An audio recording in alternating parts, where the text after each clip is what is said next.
Assalamualaikum warahmatullahi wabarakatuh. Pada kesempatan kali ini saya akan menjelaskan tafsir ayat ahkam Quran surat An-Nisa dari ayat 34 sampai dengan 36. Saya bacakan dulu ayatnya. A'udzu billahi minasyaitonir rajim. Bismillahirrahmanirrahim. Ar-rijalu qawwamuna 'alan nisa'i bima faddalallahu ba'dahum 'ala ba'din wa bima anfaqu min amwalihim.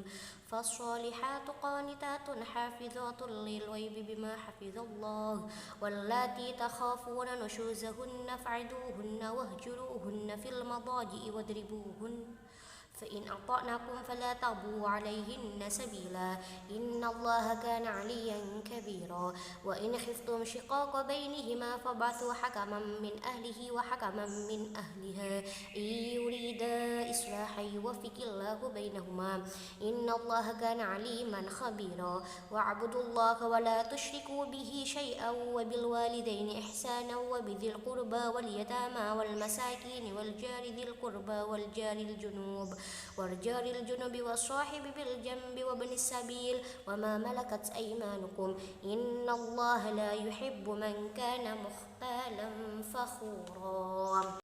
Ayat ini turun kepada Sa'ad bin Rabi beserta istrinya Habibah binti Zaid, dan keduanya tersebut adalah golongan dari orang-orang Ansor. Pada suatu saat Habibah ngambek kepada suaminya, kemudian suaminya menampar. Setelah itu Habibah beserta ayahnya pergi kepada Nabi, datang kepada Nabi. Kemudian si ayahnya Habibah berkata bahwa Habibah ini, anaknya ini ditampar oleh suaminya, dan Nabi berkata untuk mengambil balasan dari suaminya, dan berpindahlah Habibah beserta ayahnya, dan Nabi berkata, pulanglah kalian semua.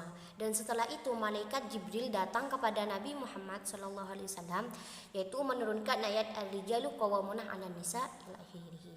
Dan Nabi berkata, kita menginginkan suatu perkara, Allah juga menginginkan suatu perkara, tetapi yang diinginkan Allah suatu kebaikan. Hukum-hukum yang terkandung pada ayat tersebut. Yang pertama, langkah-langkah Islam yang ditunjukkan untuk menyelesaikan permasalahan nusus bersama istri. Yang pertama yaitu sang istri tersebut diberi nasihat dan memberi petunjuk dengan cara hikmah dan mau'izatul hasanah.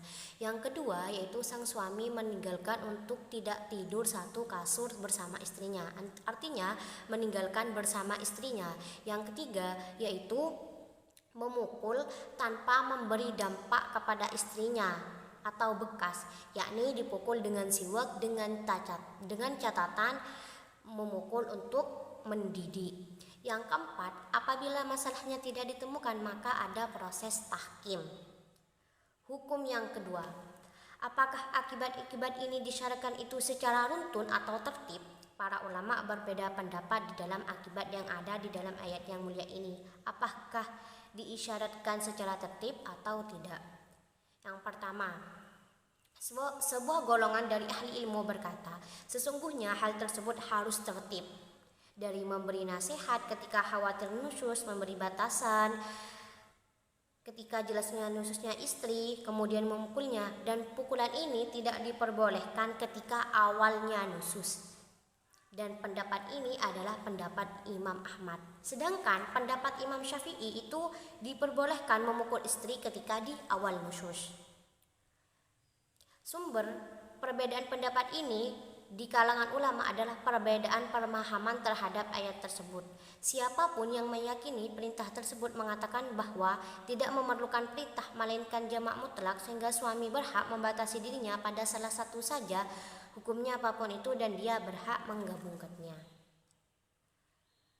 Hukum yang ketiga, apakah boleh di dalam kedua hakim itu berupa selain sanak saudara atau kerabat?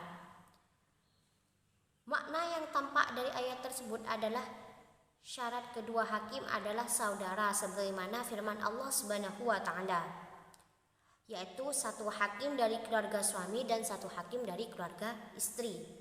Dan bahwa ini adalah perkara kewajiban, namun para ulama mentafsirkannya sebagai anjuran, dan mereka berkata jika hukum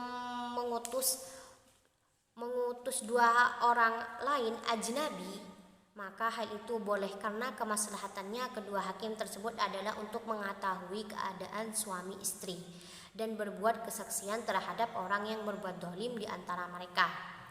Tujuan ini dilakukan oleh orang lain atau sanak saudara, hanya saja para sanak saudara lebih mengetahui keadaan suami atau keadaan si istri dan mengupayakan kedamaian daripada orang lain dan jauh dari tuduhan, kecenderungan terhadap salah satu pasangan. Oleh karena itu, sebaiknya salah satu dari kedua hakim tersebut berasal dari keluarga suami atau keluarga dari sang istri atau keluarga lainnya.